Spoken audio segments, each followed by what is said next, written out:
Hello दोस्तों, स्वागत है आपका हमारा कंडीशनल फ्लो स्टेटमेंट के सेकंड वीडियो में। इस वीडियो में हम लोग जानेंगे लूप्स के बारे में।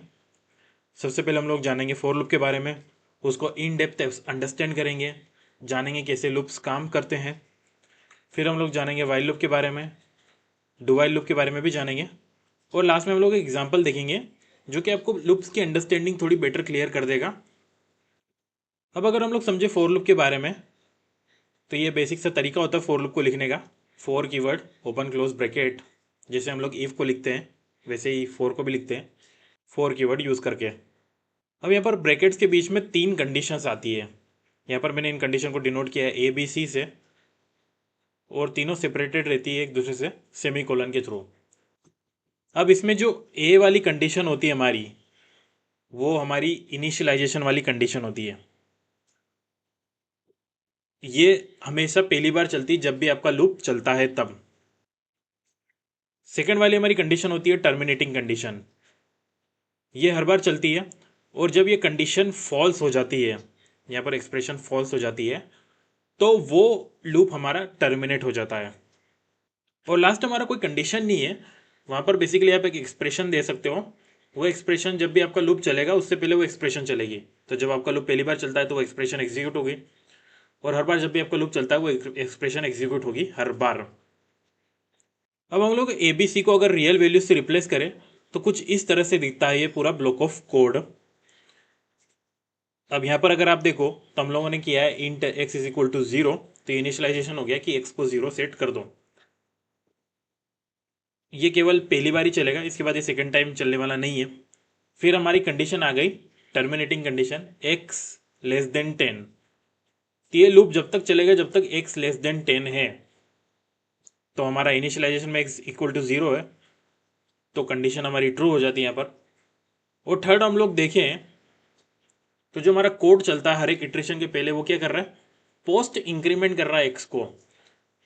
मतलब कि पहले वो वैल्यू रिटर्न कर देगा, तो वैल्यू पहले रिटर्न क्या होगी अकॉर्डिंग टू हमारे पोस्ट इंक्रीमेंट, वो जीरो रिटर्न होगी, और फिर उसके बाद एक्स एक्स से बढ़ जाएगा। तो जब भी हमारा लूप चलेगा वो एक्स को एक्स से बढ़ाता जाएगा जब तक कि एक्स 10 के इक्वल ना हो जाए। जैसे एक्स 10 के इक्वल होगा हमारा लूप टर्मिनेट हो जाएगा। इसको हम लोग कोडिंग में और डेप्थ में समझेंगे अभी। और अगर आप कोड जो लिखते हो वो हम लोग जैसे इफ के अंदर लिखते थे वैसे यहाँ पर भी लिखेंगे, करली ब्रेस के अंदर हम लोग उसको लिखेंगे। अब आइए चलिए मूव करते कोडिटेटर पर, थोड़ा इसको रन करके देखते हैं। तो ये मेरा ap9.dart वाली फाइल है। अब जैसे हम लोगों ने अंडरस्टैंड किया वैसे हम लोग कर लेते हैं यहाँ पर। For int X is equal to zero किया मैंने, X less than 10, X plus plus. ये बिल्कुल एग्जैक्ट वैसा ही कोड है जैसा हम लोगों ने अभी डेमोस्ट्रेशन में समझा था। अब मैं यहाँ पर प्रिंट कर देता हूँ। अब हम लोग इसको रन करते हैं।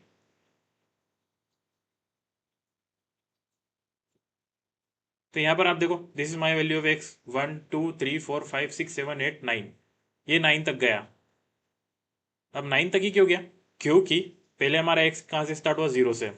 उसने कंडीशन चेक करी एक्स लेस देन 10 है क्या, हाँ लेस देन 10 है।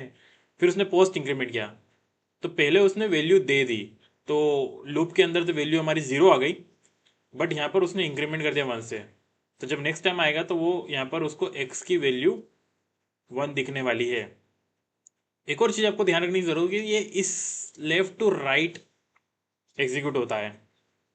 ओके, तो जब हम लोगों ने पहली बार चलाया तो उसने एक्स इक्वल टू जीरो कर दिया, फिर उसने चेक किया एक्स लेस देन 10 है क्या, नहीं है, और फिर उसने एक्स को पोस्ट इंक्रीमेंट किया, तो यहाँ पर अंदर तो हमारा जीरो आ गया। फिर वो जब सेकेंड इटरेशन में गया तब इनिशियलाइजेशन वाला कोड नहीं चलने वाला फिर से। तो हाँ, फिर से हमारा एक्स जीरो नहीं होने वाला है, ये नहीं चलेगा। अब इस बार केवल ये दो ब्लॉक ऑफ कोड ही चलने वाले हैं। तो फिर से उसने चेक किया, तब एक्स तो हमारा 1 हो चुका है, 1 लेस देन 10 है क्या, हाँ है, और फिर वो अगेन पोस्ट इंक्रीमेंट हो जाता है। तो इस बार वो एक्स की वैल्यू 2 हो जाएगी, बट अंदर 1 आ जाती है। तो 1 आ गया, फिर अगेन वो ऊपर गया, फिर अगेन उसने चेक किया, फिर अगेन अंदर आया।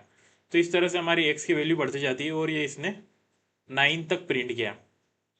अब 9 तक क्यों, क्योंकि जब वो एक्स इज इक्वल टू 10 हो जाएगा तो 10 लेस देन 10 तो कंडीशन फॉल्स हो जाएगी, तो वो लूप के बाहर हो जाता है। हम लोग यहाँ पर एक और प्रिंट स्टेटमेंट लिख लेते हैं अंडरस्टैंड के लिए, एंड। फिर से रन करता हूँ, ये लास्ट में हमारा एंड प्रिंट हुआ। अब एक और चीज़ आपको ध्यान रखने की ज़रूरत है कि हमारी ये तीनों कंडीशन देना यहाँ पर ज़रूरी नहीं, मैं उनको एम्प्टी भी रख सकता हूँ, मुझे कोई रोक नहीं रहा है। ये मैं कर देता हूँ, ये भी मैं हटा देता हूँ, इनफैक्ट ये भी मैं हटा देता हूँ। और अगर मैं अब रन करता हूँ तो मेरा कोड चल जाएगा, कोई भी वो एरर, एक्चुअली एक एरर दे रहा है क्योंकि वो उसको एक्स नहीं मिला, तो अब मेरा कोड चल जाएगा, वो कुछ भी एरर नहीं देगा। ये अभी इन्फाइनाइट लूप में जा रहा है, उसको हम लोग इन्फाइनाइट लूप को समझते हैं वाइल लूप के साथ, बट अभी आप फिलहाल ये ध्यान रखो कि हाँ, हम लोग ये तीनों कंडीशन को इग्नोर कर सकते हैं। अब चलिए एक और चीज़ हम लोग कर लेते हैं, मैं इसको फास्टर भी इंक्रीमेंट कर सकता हूँ। अभी हमारा डबल टाइम चल जाएगा। सिर्फ यहीं तक लिमिटेड नहीं है, अगर हम लोग दो वेरिएबल के साथ ऑपरेट करना चाहे सिंगल लूप को तो वो भी कर सकते हैं। कैसे? जैसे मैंने y इक्वल टू 0 कर दिया, तो मैंने यह कंडीशन डाल दी, and y should be less than 10, ये दोनों होना चाहिए। और मैं कर देता हूँ y प्लस प्लस, यहाँ पर हम लोग कोमा दे करके दोनों को कर सकते हैं, और वहाँ पर हम लोग एंड दे करके, यहाँ पर हम लोग कोमा नहीं दे सकते क्योंकि वो अलाउड नहीं है। यहाँ पर आप एंड या और दे सकते हो, हम लोग ये एंड और को हम लोग बाद में समझेंगे, अभी फिलहाल आपको बस ये समझना है एंड मतलब कि लेफ्ट और राइट दोनों साइड वाले ट्रू होना चाहिए, और मतलब कि कोई एक भी ट्रू होगा तब भी चल जाएगा। अब अगर हम लोग इसको फिर से रन करें, अब यहाँ पर देखो क्या हुआ, वो x को तो 2 से इंक्रीमेंट करते जा रहा है, बट y को वो एट ए टाइम 1 ही इंक्रीमेंट कर रहा है। तो हाँ, x यहाँ पर 10 हो जाता है तो ये वाली कंडीशन फॉल्स हो जाती है, बट हमारा y तभी भी 10 से लेस है। और हम लोगों ने क्या कंडीशन दी यहाँ पर, और वाली, और मतलब कि अभी फिलहाल ये वाला फॉल्स है बट ये वाला ट्रू है, तो ये पूरे को ट्रू ही मानता है, इसलिए ये अंदर जाता है और ये 18 तक इंक्रीमेंट होते रहता है। जब ये 20 हो जाता है तब y की वैल्यू भी 10 हो जाती है। अगर हम लोग यहाँ पर y को भी प्रिंट करें ना, जैसे मान लो मैं डॉलर y लगा देता हूँ, फिर से हम लोग रन करते हैं इसको, तब यहाँ देखो y की वैल्यू 9 हो गई थी, तब ये नेक्स्ट टाइम चेक करने गया y की वैल्यू 10 हो जाती है, तो 10 लेस देन 10 है क्या? नहीं है, और साथ में x तो हमारा 10 से बड़ा हो ही चुका है बहुत पहले, तो ये वाली कंडीशन और ये वाली कंडीशन दोनों फॉल्स हो गई, इसलिए वो बाहर हो जाता है यहाँ से। तो इस तरह से आप लोग चला सकते हो, आप मल्टीपल कंडीशन यहाँ दे सकते हो एंड और का यूज़ करके, साथ में कोमा लगा कर मल्टीपल एक्सप्रेशन यहाँ पर लिख सकते हो। और वैसे ही हम लोग यहाँ पर इनिशियलाइजेशन भी मल्टीपल टाइम कर सकते हैं। Int X is equal to 0 किया मैंने, वाई इज इक्वल टू 0 भी कर सकता हूँ मैं, और मैं हटा देता हूँ यहाँ से, फिर से रन करते हैं, बिल्कुल हमारा कोड एग्जैक्टली सेम चल गया। तो ये हमारा फोर लूप को यूज़ करने का तरीका है, इस तरह से हम लोग फोर लूप को रन करते हैं। अगला लूप है हमारा वाइल लूप। तो वाइल को लिखने का तरीका एकदम सिंपल सा है, फोर लूप जितना इसमें कंडीशन पास करने की ज़रूरत नहीं, यहाँ पर केवल एक इसको बुलियन वैल्यू चाहिए होती है अंदर, जिससे हमारा इफ चलता है वैसे इसको भी बुलियन वैल्यू चाहिए। तो अगर मैं यहाँ पर ट्रू कर दूँ और मैं इसके अंदर प्रिंट कर देता हूँ, कुछ भी प्रिंट कर देता हूँ वाइल, अब मैं इसको रन करता हूँ, तो ये हमारा वाइल प्रिंट होते जा रहा है। अब ये हमारा इनफाइनाइट लूप में फंस गया है, ये हमारा कोड कभी रुकेगा ही नहीं। ये भी आपको एक ध्यान रखने की जरूरत रहती है हमेशा लूप जब भी आप इस्तेमाल करते हो, कि आप जो भी कंडीशन लिखो वो लिखो ऐसी कि वो टर्मिनेट हो कभी ना कभी, नहीं तो क्या है, ये तो हमारा अभी सिस्टम है यहाँ पर तो ये चल रहा है, बट अगर आप डार्ट पैड में ट्राई करो तो वो हैंग हो जाता फिलहाल, क्योंकि वो इनफाइनाइट लूप को हैंडल करने के लिए कोई भी सिस्टम बना नहीं है। कोई भी लूप आप लिखो उसको टर्मिनेट होना ही चाहिए। अब जैसे मैंने वाइल ट्रू किया, तो ये हमेशा ट्रू मिल रही थी, हमेशा हर बार इस ब्लॉक के अंदर जा रहा है, बट मुझे कुछ ना कुछ यहाँ पर कंडीशन देनी चाहिए थी जो कि एक वैलिड तरीके से टर्मिनेट हो। अब चलिए हम लोग ये कंडीशन दे देते, एक मैंने कर दिया int y is equal to 0, और मैंने यहाँ पर दे दी y लेस देन 10 होना चाहिए। अब अगर मैं अभी चलाऊँ इसको, तभी भी ये बेसिकली अगर आप देखो तो अभी भी इन्फाइनाइट लूप में जाने वाला है ही ये, क्योंकि y इक्वल टू 0 दिया और मैंने कंडीशन डाल दी y लेस देन 10 हो, तो y लेस देन 10 तो उसको हमेशा मिलने वाला है, मैं y की वैल्यू तो कहीं चेंज कर ही नहीं रहा हूँ जहाँ की वो अपडेट हो जाएगी। तो यहाँ पर मैं कर देता हूँ y प्लस प्लस, अब फिर से रन करते हैं, स्टॉप एंट्री रन, तो आप देखो अब ये कोड हमारा चल गया है और यहाँ पर हमारा इनफाइनाइट लूप में फंसा भी नहीं है। अब इसने वाइल को 10 बार प्रिंट किया है। यहाँ पर हम लोग कंडीशन को कुछ और अलग भी कर सकते, जैसे मान लो मैं फाइल को केवल हाफ टाइम ही चलाना चाहता हूँ, तो मैं क्या कर दूंगा, +2 कर दूंगा, तो ये 2 टाइम्स फास्टर वे में इंक्रीज होगा और ये यहाँ पर हमारा वाइल 5 बार ही आया है। अब हम लोग लास्ट वाला लूप देख लेते हैं जो कि है do while loop. Do while loop और वाइल लूप में कुछ फ़र्क नहीं है, केवल यहाँ पर क्या है कि एक डू कीवर्ड आ जाता है एक्स्ट्रा और वाइल हमारा लास्ट में अटैच होता है आफ्टर लूप। और हम लोग वैसा ही कोड लिख लेते हैं जैसा हम लोगों ने ऊपर लिखा है, केवल मैं यहाँ पर z बना लूँगा, z <10 z++। तो अब यहाँ पर देखो आप, हमारा डू वाइल भी 10 टाइम्स चल गया है। बट चलिए एक और कंडीशन में ले लेता हूँ, यहाँ पर मैं अगर इसको इस तरह से करता हूँ तब क्या होगा। हम लोग चलाते हैं इसको, तो यहाँ पर ये एक बार चलता है, तो ये डू वाइल की प्रॉपर्टी है कि वो लूप को एटलीस्ट एक बार चलाता है। वो पहले कोड को चलाता है और फिर वो कंडीशन चेक करता है। तो पहले उसने मेरा प्रिंट स्टेटमेंट चलाया, फिर उसने z को इंक्रीमेंट किया और फिर उसने कंडीशन चेक करी, क्या z 0 से छोटा है क्या, तो वो नहीं है क्योंकि हमारा z तो 1 हो चुका है। और अगर हम लोग यहाँ पर चेंज नहीं भी करते तब भी हमारा कोड टर्मिनेट होना ही था, क्योंकि वो 0 से लेस तो नहीं है, वो 0 के इक्वल है। ये फ़र्क है हमारा वाइल और डू वाइल में। वाइल हमारा एक बार भी लूप चलने नहीं देता है, बट डू वाइल हमारा एटलीस्ट सिंगल टाइम तो कोड चलने ही देता है। अब आइए समझ लेते हैं कि एग्जाम्पल हमारा, मान लो मुझे सम ऑफ एन नेचुरल नंबर करना है। अब यहाँ पर एन कुछ भी हो सकता है, 5 हो सकता है, 10 हो सकता है, 100 हो सकता है।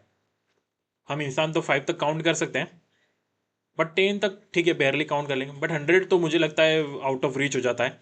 आप कितनी देर तक बैठ करके काउंट करते रहोगे। तो हम लोग क्या करते हैं, इसको लूप के थ्रू करते हैं।